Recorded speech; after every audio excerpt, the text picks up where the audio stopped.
Pesugihan ngehits di Indonesia. Hello everyone, apa kabar brother and sister sekalian? Makasih udah ngeklik video ini dan selamat datang di channel Diva Misteri, di mana kita bisa bahas hal-hal berbau mistis, horor, atau hal-hal misteri lain. Sebelum ngobrol lebih jauh, gue pengen ngingetin kalian semua buat subscribe dulu. Dan juga klik tombol loncengnya agar kalian gak ketinggalan video-video terbaru dari kita. Oke guys, hari ini kita dapat email yang menarik banget dari link yusi10@gmail.com.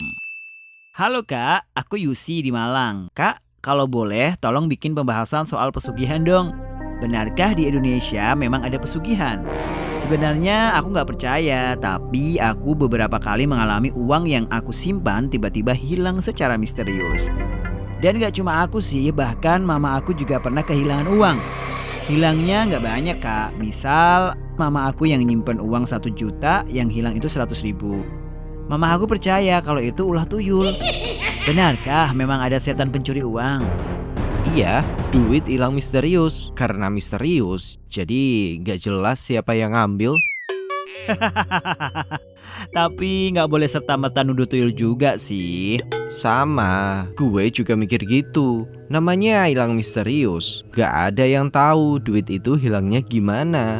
Tapi mau gimana lagi, orang Indonesia emang udah banyak yang percaya dengan adanya pesugihan. Jenis-jenis pesugihan yang dipercaya juga banyak banget. Mulai dari babi ngepet, Ada juga tuyul, bulu genderuwo, minyak kuyang. Itu tadi beberapa jenis pesugihan yang kita tahu dari mulut ke mulut ya. Sekarang pembahasan soal pesugihan udah makin jarang. tapi belakangan ini lagi rame put, gara-gara ada video viral. Seorang ibu yang meyakini kalau tetangganya ini punya pesugihan babi ngepet. Kita lihat videonya dulu. Dari kemarin saya udah pantau pak, orang ini. Ini dia berumah tangga, dia nganggur tapi uangnya banyak. Saya udah lewat rumahnya, udah saya lempar sesuatu ke depan rumah biar ketahuan. Ini hari Selasa, emang saya yang nyuruh. Ada teman saya bahwa dia ini dekat rumah teman saya. Ya pokoknya buat semua yang warga Kampung Baru yang saya tidak sebutkan satu persatu karena saya tidak hafal ya. Saya di sini hanya merantau dan kontrak. Nah, saya mau minta maaf atas video yang tadi saya ucapkan. 1000 minta maaf dari ujung kaki sampai ujung kepala. Saya benar-benar minta maaf dengan keterangan saya atau ucapan mulut kasar saya tadi. Itu tadi, si ibu langsung bikin video permintaan maaf dan ngakuin kalau ucapannya salah. Iya, karena emang nggak ada bukti kalau tetangganya itu emang punya pesugihan babi ngepet. Pelajaran juga buat kita guys. Jangan suka menilai sesuatu dari apa yang kita lihat. Karena yang kita lihat bisa aja nggak sesuai dengan kenyataan. Ngomongin soal nggak ada bukti nih ya. Ada satu kasus pesugihan yang ada bukti, saksi, dan korbannya. Jadi guys, belum lama ini ada berita yang menggegerkan banget, yaitu seorang anak kecil berusia 6 tahun yang dijadikan tumbal pesugihan sama keluarganya sendiri. Keluarganya ini terdiri dari ayah, ibu, kakek, nenek, dan seorang pamannya. Beruntung korban masih selamat karena salah satu paman lain si korban segera nangkap basah ritual aneh itu. Dan langsung buru-buru melarikan korban ke rumah sakit. Kasus kayak gini sebenarnya masuk kasus penganiayaan ya guys. Cuma yang aneh ini keterangan dari keluarga sekaligus tersangka nih. Mereka ngakunya dapat bisikan gaib buat ngelakuin itu. Sebagai bentuk penumbalan gitulah ya. Kebayang gimana traumanya si anak itu nggak sih? Nggak bisa bayangin, ngeri gue. Semoga dari kejadian itu kita bisa ambil hikmahnya ya. Betul banget, nggak usah percaya deh sama yang namanya pesugihan-pesugihan. Banyak ruginya, pasti nyeselnya.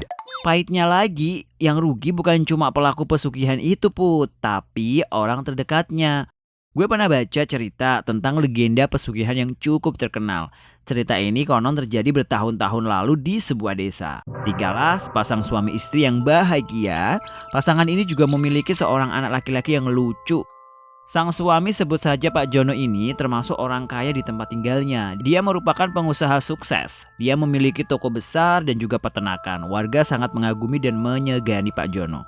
Nah, hingga suatu ketika Pak Jono ini mengalami kendala dalam usahanya. Tokonya mulai sepi dan usaha peternakan juga mengalami kerugian. Pak Jono ini merasa khawatir jika keluarganya jatuh miskin. Dia juga kasihan pada istri dan anaknya. Jika nantinya dia benar-benar bangkrut, belum lagi pandangan tetangga, mereka pasti tidak akan menyeganinya lagi. Nah, tak ingin jatuh miskin, akhirnya Pak Jono pun mendatangi salah seorang dukun yang dipercaya bisa membantunya melakukan pesugihan. Dukun tersebut pun bersedia membantu dan Pak Jono pun mulai bersekutu dengan makhluk gaib. Tak lama setelah melakukan kerjasama dengan makhluk gaib, bisnis Pak Jono pun mulai berkembang lagi. Tokonya jadi laris hingga para pembeli berjubel dan mengantri membeli barang-barang yang dijual oleh Pak Jono. Belum lagi peternakannya menghasilkan banyak uang. Setelah kesuksesan tersebut, tibalah waktunya para makhluk gaib meminta tumbal atas apa yang telah dinikmati oleh Pak Jono. Makhluk gaib yang bekerja sama dengan Pak Jono rupanya meminta nyawa sang anak sebagai bayaran atas kekayaan yang dia terima. Pak Jono kaget dan tidak rela karena bagaimanapun dia hanya punya satu anak dan Pak Jono sangat menyayanginya. Marah karena Pak Jono menolak permintaannya, sang makhluk gaib pun tidak lagi membantu memajukan usaha Pak Jono. Bahkan kesialan demi kesialan pun mendatanginya. Tokonya makin sepi, peternakannya bangkrut, istrinya sakit, bahkan meninggal. Pak Jono benar-benar frustasi hingga akhirnya Pak Jono mengalami kecelakaan bersama anaknya dan meninggal dunia. Yang tadinya pengen kaya tapi ngerasain kayanya sebentar, abis itu kehilangan istri, kehilangan segalanya termasuk nyawa.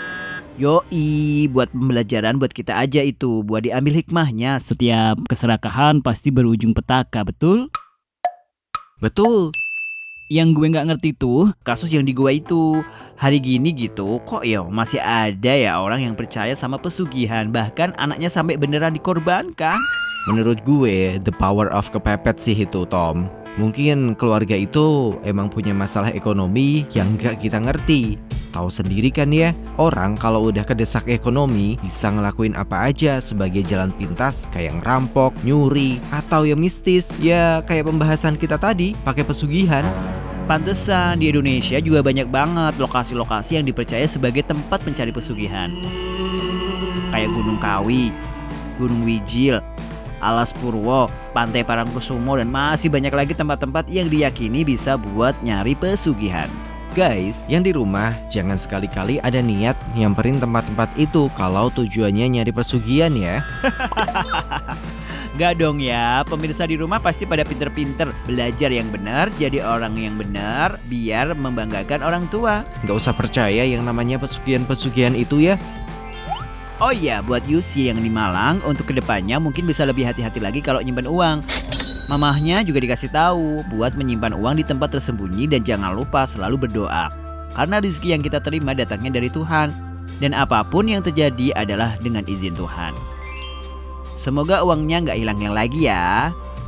Oke guys, sampai di sini dulu perjumpaan kita hari ini. Sampai ketemu lagi di ulasan misteri yang lebih seru. Buat kalian yang pengen kirim kisah misteri, pertanyaan, atau bahkan saran-saran tema untuk diulas, kalian bisa kirim ke email divadiseries2015@gmail.com. Gue sama Putu undur diri ya guys. Sampai ketemu minggu depan. Bye. Bye.